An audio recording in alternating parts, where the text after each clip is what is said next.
Hey, how's it going? This is one of the harder things that I ever had to learn. Building a routine, building routines, plural, was extremely difficult. It took me, I think, 2 years to actually start getting traction with the routines, and it was literally just trial and error, trial and error, trial and error. So that's what I'm bringing you guys in this video.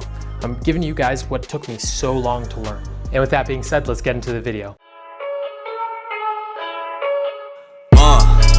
Yeah, I confess, Father, I confess, 'cause I've been living. Now, how do you set up routines in general? Morning routines, night routines, work routines. I have a plethora of different ones that I use specifically to keep myself working. Now, I am self-employed. I work for myself, so I have to be self-motivated. I don't have a boss over my shoulder saying, you have to do this, you have to do that. I have to do it for me. I have to be the boss to tell me that I have to do it. So routines were something that I definitely 110% had to do because the way that I was doing work was so sloppy. It was all over the place. I didn't have any rhyme or reason for what I was doing. So I knew that I had to build habits that would help me out and drive me and propel me in life. Because if I didn't, I was afraid of losing my business, afraid of never achieving what I wanted in life. And I knew the routines were one of the core things that I had to do for me to get myself to that next level. Now, if you're trying a routine for the first time ever and you are trying out 3, 4, 5, 10 routines all in one go, and you're like, these are all the routines I'm gonna do, stop, don't do that. You wanna do one routine at a time. If you're doing all these routines, it is very hard for you to practice one at a time. You only have a finite amount of willpower. The whole point of a routine is that you learn how to do this on autopilot. It's just natural. It's just one thing rolls into the next. And if you have to burn willpower every morning to do this, you're not doing it right. So what do? You build one habit at a time. You build one piece of the routine at a time. And you do it until it's natural. Then once it is, then you move on to the next one and the next one. And then eventually you have, again, the entire 10 routines. It doesn't matter how long it takes, take your time. The next thing is you need a cue. For me, the cue when I wake up is the fact that I woke up. I'm not allowed to look at my phone until I finish these right here, which I'll actually get into in a moment. You need something that tells you it's time to do the routine. For me, it's my whiteboard. For me, it's a sticky note on the wall. For you, it might be something different. I even built an entire routine based around my shower because the shower became the cue. You need something in your life that is consistent, that is gonna remind you this is what you're supposed to do. And every time that thing happens, you have to tell yourself, I need to do it. I need to do it. Time to go. And just do it. The next thing is set hard rules. So when it came down to meditation, I set really soft rules, very soft rules. So when I'd sit down to meditate, was I doing open eye meditation? Was I doing breathing exercises? Was I doing this? And I would just walk around in an off day and just be like, all right, I'm meditating while I'm walking, this counts. And eventually that fell off because it's not consistent. There has to be some consistency to the habit for it to become habitual again. So I had to create hard rules for myself. I'm not allowed to leave the bed until I meditate. I'm not allowed to look at my phone until I meditate. Hard rules. Build the habit of showing up first.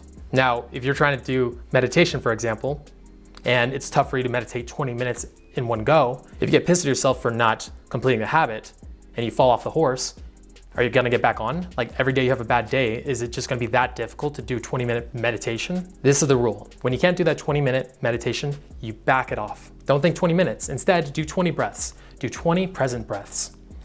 The biggest thing is that you show up to the habit daily. The reason being is because what you're doing is you're trying to change the ego, the character, your self-identity.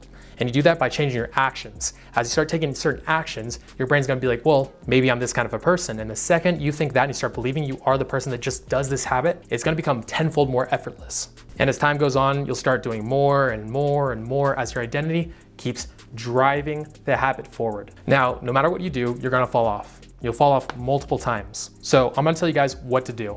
First things first, ask yourself, why did I fall off? Why did I fall off my habit? What was it? And how can I make it to where that reason that I fell off is never the reason I fall off ever again? Here's the thing though, you're likely to fall off again, even though you did this for the same reason. And when that happens, you think it through again. You're like, okay, I fell off again. So what is a way that I can hit this from a new angle and try something a little bit different? I want you to be relentless with the way you just keep getting back on the horse and trying to figure this out. For me, I found that trying to remember all my habits is really difficult. It's really hard to remember 6 habits in one go. So I would forget. I'd forget 1 or 2 habits and then I'd beat myself up. How could I forget? So I was like, how could I make it to where I never forget? I wrote it down, put it on a whiteboard. This made it so much easier for me to remember. When I did this, it was tenfold easier. Now I never forget because I have a whiteboard.